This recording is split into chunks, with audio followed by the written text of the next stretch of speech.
Elon Musk accused the media of racism against white and Asian people after U.S. newspapers dropped a comic strip author, Scott Adams, who made comments about white Americans staying away from Black Americans who think it's not okay to be white, who he called a hate group.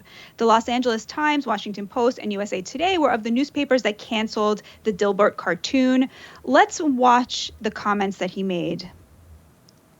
So if nearly half of all blacks are not okay with white people, according to this poll, not according to me, according to this poll, that's a hate group.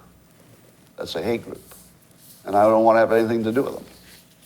And I would say, based on the current way things are going, the best advice I would give to white people is to get the hell away from black people. Just get the away. Wherever you have to go, just get away. Because there's no fixing this. This can't be fixed. So Adam said on his YouTube channel, just to summarize what that was, if nearly half of all blacks are not okay with white people, that's a hate group and I don't want to have anything to do with them. We reached out to Adams for comment, and we would love to have him on the show if he's willing to do that. So we'll keep you updated with respect to that. Joining us now to weigh in is Newsweek contributor Denise Long. Welcome, Denise. Good morning. Yeah, thanks for joining us. So, look, I have been very critical of what often gets described as cancel culture, what constitutes cancel culture. It has an amorphous definition. No two people can quite agree. This idea I think a lot of us are comfortable with, that people are going to face disproportionate sanction for saying something wrong or something bad or something that wouldn't have been controversial a little bit ago but is suddenly controversial. All that said, I mean, these remarks seem extremely indefensible to me. I don't understand how he could have expressed. They're just very bad. He says it and then he went too far and takes it back. He says it over and over again. So he's responding to this poll that supposedly found some number of black people disagreeing with the idea that it's okay to be white. And then based on that, he made those comments he said. So I want to bring you in here to react. What are your views on this situation?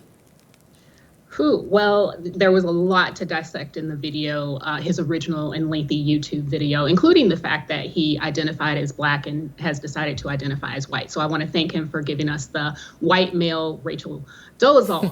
But regarding this issue, I think there are a few things that are lost in translation. This Rasmussen poll was really assessing the extent to which the views of 1,000 Americans reflected what the SPLC had said, that, it's okay to be white as a statement was hate speech. And the reason that SPLC classified it as hate speech is because that phrase, it's okay to be white, was used, it started on 4chan, where they were telling people, all of this stuff is going on with wokeism and all the thing, right? And so what we need to do is let people know it's okay to be white, plaster that across your university campuses and on buildings. And that's what happened over Halloween. That's when they told people to do it. They gave a whole, on 4chan, this user gave a whole directive about how to plaster this. And so that statement, it's okay to be white, was used as a way to counter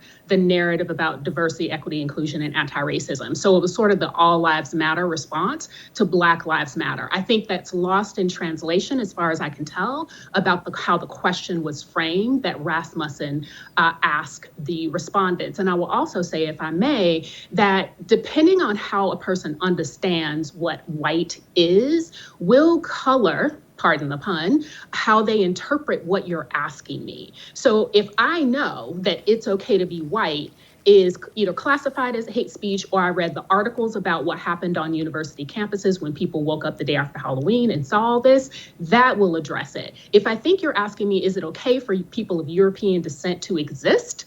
If that's what I think you mean white is, that's a different question. If I see white as an inherently political identity, so here I'm pulling in the typical anti-racism speak, then I respond differently about that. So there's nuance here that I think is lost, both in the poll question and also in people's understanding of the history and context. And he goes beyond just say, he starts by saying, I don't want to associate with people who would have answered that way on that poll. And then I totally hear what you're saying for why that itself deserves greater context. But then he does quickly go beyond that into saying, well, then not just the group of people who responded that way, but all black people are a hate group, and I don't want to have anything to do with any of them, and I think you should separate from them. And that's when it got pretty, maybe the first thing I don't think was necessary is cancelable or deserving of cancellation. But then he does start saying that, like, all white people should avoid all black people. And then now we're just practicing, like, very broad racial collectivization and stereotyping that is totally antithetical to what I believe. I guess not what Scott Adams believes, but. Yeah, so the question is, who hurt Scott? And I guess when he read this poll, it really hit him in an emotionally charged way, because much of what he said, like the cadence that he was speaking, right? Mm-hmm. Just the way he was speaking communicated to me, and the words he chose. I've always helped black people. I even identified as black. It felt like he came from a really wounded place in his dialogue. And so I agree with you, Robbie, that the point at which he said, I chose a predominantly white neighborhood and I did this and I did that in response to my perceptions of, black people and their hood, that's where it became really problematic. So I think in some ways with DEIA, and I've written about this for Newsweek, we kind of lose the plot about why we're engaged in this. We're engaged in this deliberate conversation about race and racism and how we should show up about it, because we didn't do that after the Civil War, right? We just freed people and said, go forth and be free. We didn't deliberately have a conversation after the Civil Rights Movement and integration as a nation about how do we fully integrate people, Negroes, American Negroes, into the fabric of America. So now at this point, we're trying to have this conversation about diversity, equity, inclusion, and anti-racism in an intentional way. And still at the same time, we've lost the plot about what it takes to do that well, and the fact that people will mess up because no one has told us how to do it well. And at the same time, part of getting there is to have difficult conversations. And it's not just touchy topics because the topic is hot. It's touchy because you have to really handle it in a skilled way. And I think Scott kind of went off the rails in his way of engaging in this conversation, though he clearly wants to be involved in how we handle race and racism in America. Wow, Denise, you are so much more forgiving and understanding and compassionate than I am, because I like Robbie. I was reading all the articles about this, and, they didn't have the video embedded. They didn't have, much of the quote. And I kept thinking, there's so much cancel culture out there. There's so much extremism from the far left about identity politics. I'm sure that, it's not as bad as they're making it out to be. And I went and I watched it, and I just thought that clip, I just thought, my God, how do you let yourself say something like that? I think when he saw this poll and felt, I agree with you that he seems very wounded by this, this idea that so many Black Americans would say, the phrase, it's okay to be white is not okay with them. But at the same time, there's zero evidence that is, resulted in any kind of racial violence, that any white people are actually in some larger sense in danger from Black people, that's just right. Not happening. We know that over 95% of crime is intra-racial.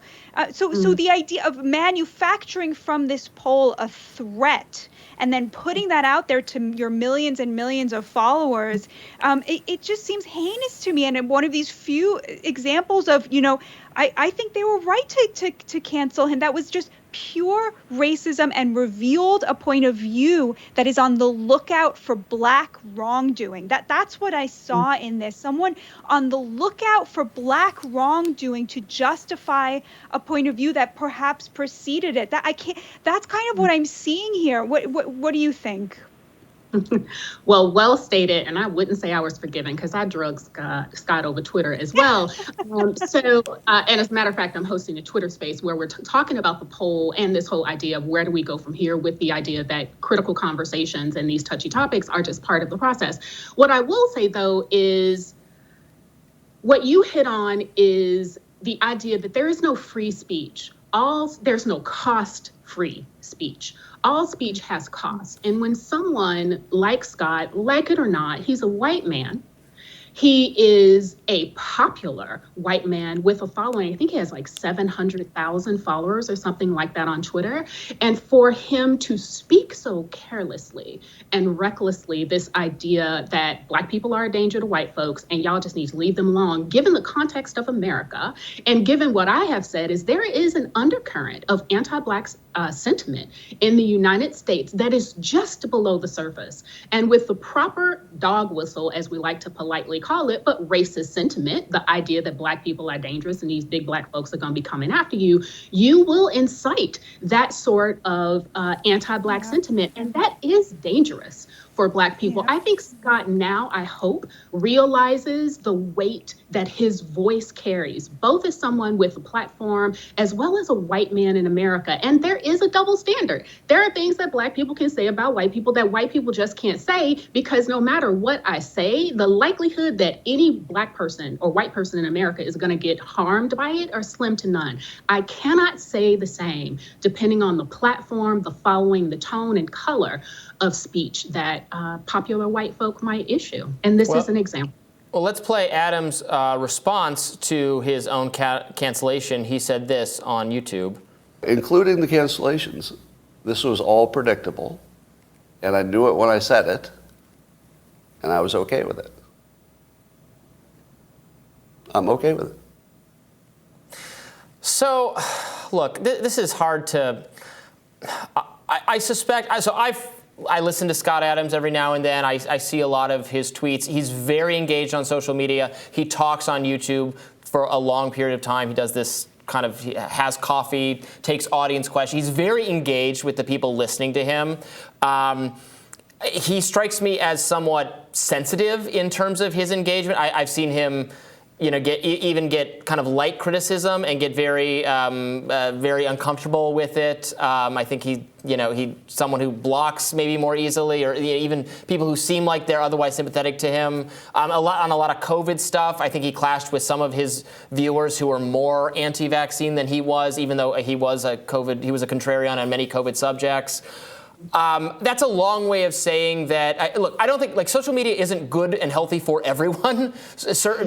Being too able to kind of have constant feedback and negative engagement with people all over Earth is not always healthy. And do you know what I'm getting at? And I wonder if that's kind of, he worked himself. I mean, you talked about how it sounds emotional. He sounds like he's like reacting to something. I wonder if it's just, I'm not trying to acquit him of racism or say, oh, well, he was just having a bad day or something like that. But do you know what I'm getting at? That it's almost the circumstances that he's in that was forcing something ugly to the surface. And that should really be a cautionary tale for kind of a lot of people who are too online. Yeah, it's everywhere, Robbie. So I participate in a lot of different spaces. I get information from the left as much as I can, and from the right as much as I can, and then all of the spans in the middle.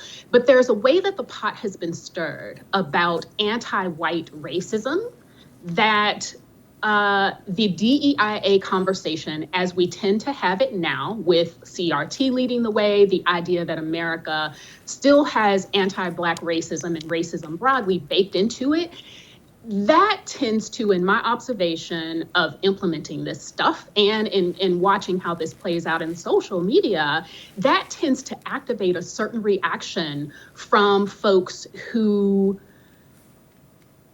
various people, those who don't want to see race and want to operate at a colorblind level, as well as those who are against wokeness and wokeism and the idea that we need to have DEIA in the first place, and particularly take offense to the way that it's currently done. So yeah, there's a pot stirring that happens here that I think has people on edge, and particularly I think white people and white men in particular, because let's face it, a lot of the rhetoric about diversity, equity, inclusion, and anti-racism now is that everybody is a minority except for straight white men, because they are the oppressors. And so there's some ways where we in the DEIA implementation community really need to look at our processes, while at the same time recognizing we're not going to, like you say, we're not not going to acquit Scott. And at the same time, what are the proper levels of consequences that should happen when people go out there and make a whole mess of themselves? Because while everybody has a race, not everybody is able to facilitate a well-run, well-facilitated conversation about racism. And when we mess it up,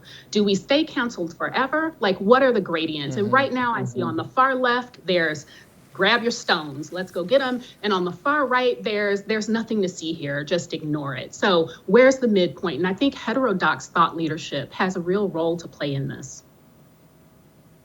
Yeah, I think that's a really good point. The point you're making is that, it can both be the case that, that there is obviously no threat from the Black community to the white community, and be the case that there is still racism against Black Americans, and be the case that those who want to address that racism can do so in a way that makes white men feel insecure, forgotten, left behind, disadvantaged, and that is something that must be taken seriously, that deserves our compassion, and that you can't just ignore that. And I think at the end of the day, Scott Adams thinks that he's like other people who were canceled for microaggressions or for jokes, but he wasn't. He was canceled for saying something deeply shameful and deeply racist. And I would be surprised to see if there's like a big conservative movement to like rehabilitate him or defend him. I'm really hoping there isn't going to be one. I mean, if he was like a host on a conservative news channel or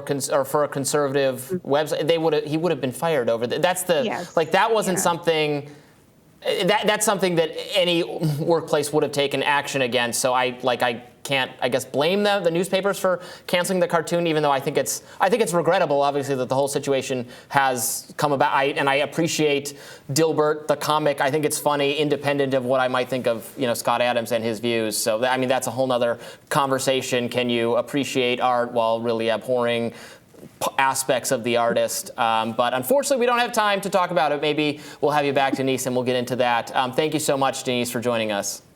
Good to see you. Thank you so much. More Rising right after this.